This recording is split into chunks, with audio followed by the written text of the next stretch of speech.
Okay, so that little tiny introduction that you saw would not have been able to be done so easily without my point and shoot camera. Need that natural shag look. Okay, so welcome everybody back to the vlog. Check it out.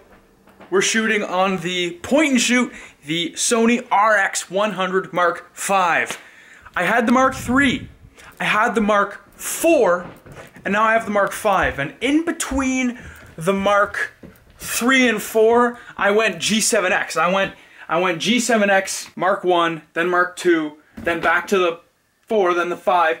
And in between that, I've jumped around to big rigs like the A7R Mark II, A7S Mark II, and most recently, the A6500. Those videos are great for cinematics, but for run and gun vlogging with fast autofocus, which they have, they're just not practical.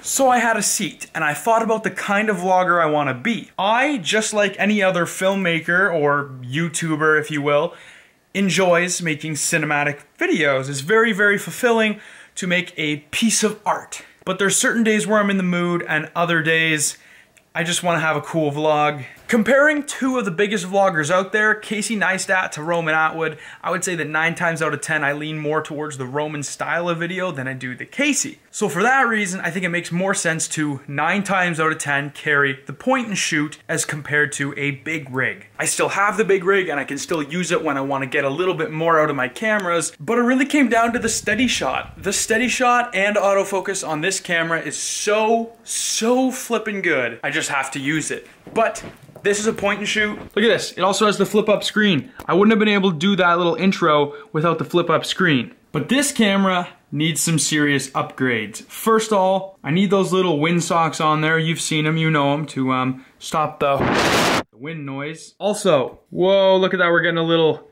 infinity loop. Do you see the time there? Do you see the battery percentage? That's dead. The battery is dead, and I don't have a whole lot of that style of battery. For some reason, they've all disappeared. So, I also need a screen protector. These are aftermarket batteries for this camera with a much higher milliamp rating, meaning they have more juice packed in, and those are some screen protectors. Apart from that, I can handle everything else. I'm gonna DIY make the little wind socks, which are, I'm not gonna spend too much time on that because it's all over YouTube. And there's also one more kind of secret thing that I need to get, which you will see later. Oh, this truck still needs a wash really bad. I am off to Canadian Tire. I think I only need double-sided tape and then one other thing, which I will show you when we get there. I can't vlog in the car, and that's a little hint. The reason I can't vlog in my car while driving is because of this little thing. My mom sent me this, and it looks like there's new laws being put in place for driving, and part of it includes videotaping, so I could get a big fat ticket if someone catches me with this camera. Also, it's just not a very good thing to do filming while driving. It's distracting. So I want to get some sort of little suction cup mount thing that I can basically clip my camera into so that it can sit there while I'm driving, and they sell those here for, it's typically for cell phones, but most of the time they'll fit little point and shoots like this as well. So a little cell phone card dash mount thing, I can set it on. Even if I set it like that, some sort of gripper, just so I can drive and have my eyes on the road while talking to you guys. Maybe glance at you for a second, but I want to be legal. I want to be good. So doing that, getting the double-sided tape, Canadian Tire. Ow! Hit my knee. Okay, so I've been doing tons of research on whitening strips. Some of them are bad for you, some of them are okay for you, and I've come across the Crest 3D White No Slip White Strips Dental Whitening Kit, enamel safe. Not sponsored, just did a bunch of research. These are rated really good, relatively cheap, not really, but from what I've heard, the express ones that you put on once and they're supposed to just like, you put them on for once for 1 hour and they just like take away your stains, those are really, really harsh. These ones you use for half an hour over like 20 days, and it's a lot easier on your teeth. So I'm gonna try them out here. I feel like these are one of those things like feminine hygiene products or condoms where you're embarrassed to go buy them. But what I'm getting at is I feel like most people don't admit when they use these things. I'm not afraid to admit it. Here we go, let's try.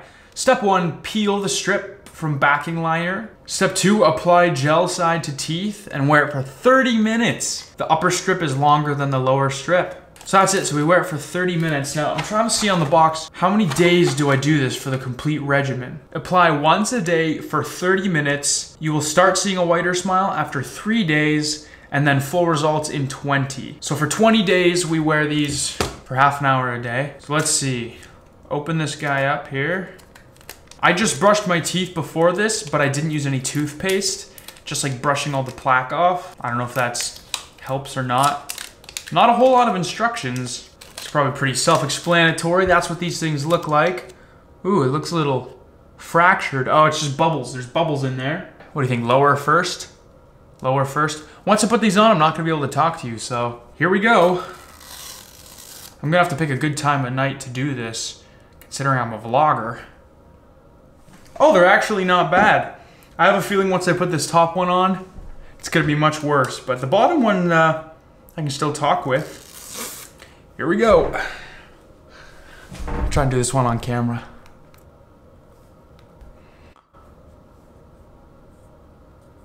Ooh, there they are. And they just kind of sit in there. I can actually talk pretty normally. I feel like it's probably something you're not supposed to do too much of, but they don't have like a minty taste or anything. It's just a gel. Apparently I'll start to see the results after 3 days, and full after 20. Okay guys, it's time. It's time to take these things off.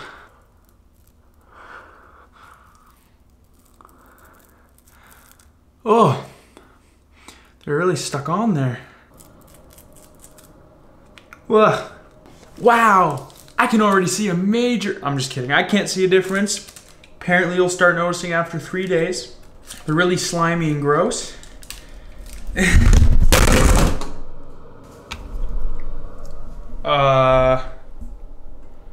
You okay? The lens is in manual focus right now. I got it to work, Basically, I took the lens off and put it back on, and there's these little metal contacts. When they reattached, everything works perfectly. I am indeed in focus. Kind of scared me, but there you go. Cool thing about those strips is you can actually drink water fully while using them. I did some further research, and it did confirm you can completely drink water, which is very, very helpful because it builds up a nasty taste and a lot of extra saliva in your mouth. It's nice to be able to rinse that out. I'm about to start modding up the new vlog camera, but I just wanted to take a moment and say thank you for the crazy support. I guess technically it's not crazy, but yesterday's vlog that went up a few hours ago now, in the first half hour got over 1,000 views, which normally takes a good full 24 hours. I know, it's kind of pathetic hearing that from the channel with such big numbers as this, but for me, where I am in life right now, just 1,000 people viewing it in half an hour, it's really cool. So I just want to say thank you to all you guys who are sticking with me in some of the darkest days.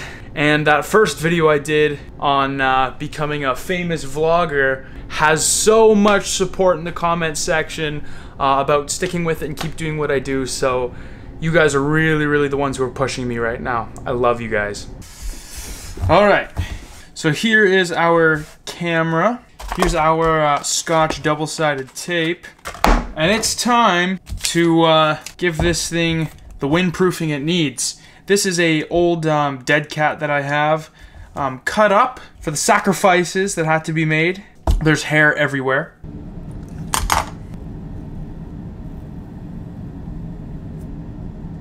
Those toxins smell horrible. Okay, so that's on there really, really nicely. And now once I peel off that red part, it's gonna be another side of sticky tape with the holes pre-melted in. And so now, using the piece of paper that was attached, oh no, this old road cover doesn't seem to be working too well. Once everything is together, but once it gets cut, it starts coming apart. Well, it didn't work nearly as amazingly as I had hoped. This road cover just started to fall apart once it got cut, just shedding hairs in every direction. I did get the adhesive tape on with the holes for the microphone, So all I need to do when I'm ready is peel this and stick on the wind socks. Another thing for another day, we still made some progress. Ordered the extra batteries and screen protectors so we can get this thing up and running. And the wind's not too much of an issue as long as I'm shooting inside. And my phone is covered in hairs. It's kind of late at night, like 10 o'clock. I'm just going for a night ride because it's been so freaking long since I've done that.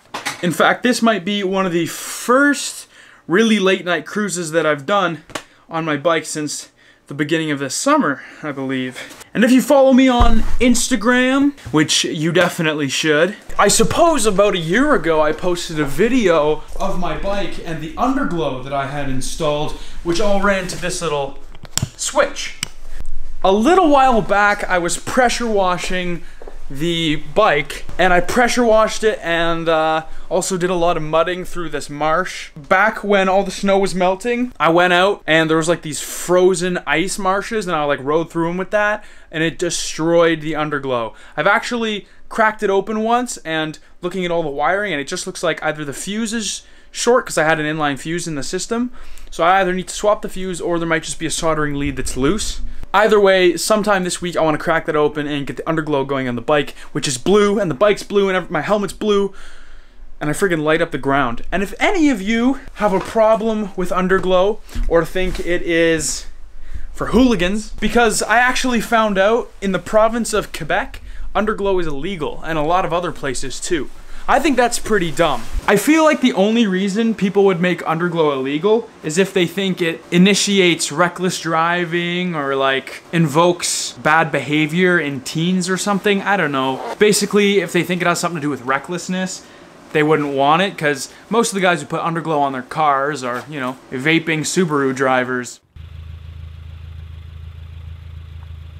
Which I don't have a problem with, I'm just saying that's a fact. So maybe people don't like underglow because they think you're reckless and negligent if you have it, but I installed it because it looks cool for me, lighting up the whole engine bay in blue, but just as much as that, if not more, a safety feature in the night, because at nighttime, this whole bike is lit up blue, but the lights don't shine out at you, so they're not blinding you. They shoot down at the concrete and the pavement to light the ground blue. That's not harming anyone's eyes, but all it does is make me a lot more visible to traffic.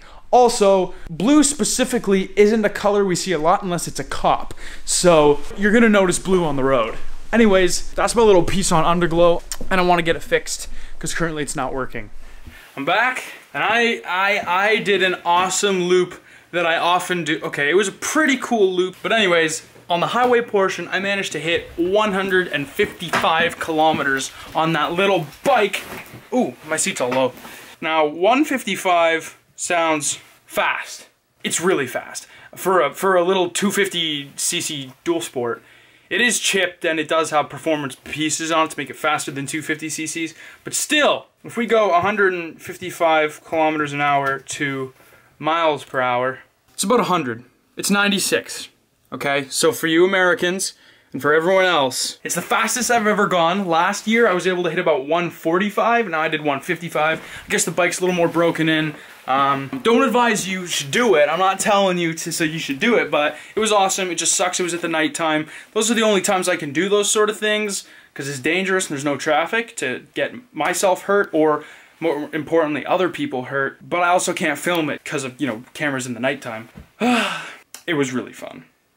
And I'm just gonna end it here. I don't know how long it's been. Again, bear with me. These vlogs are, you know, it's me trying to figure it out. That's why we're doing the 30-day trial. So far, haven't messed up yet. We're still on track. And I'm gonna end it right here. And I hope you guys enjoyed this video. And if you're new and you're just catching up, I'm Adam and I do, you know what, if you've seen the whole video, just subscribe. You're gonna love everything. If you've loved this video, you'll love everything to come. And there's videos every single day, so ring that bell, because that's going to notify you every single time I post, which you should definitely be notified of, because YouTube's making it harder and harder these days for you to find my videos, which I don't think is fair. So ring the bell, and if you're already a subscriber, thank you. I don't know why I did that. Thank you so much from the bottom of my heart. Honestly, you guys are really pushing me right now, and I appreciate it so much. So I hope you enjoyed this video, and as always, this was Adam, signing off.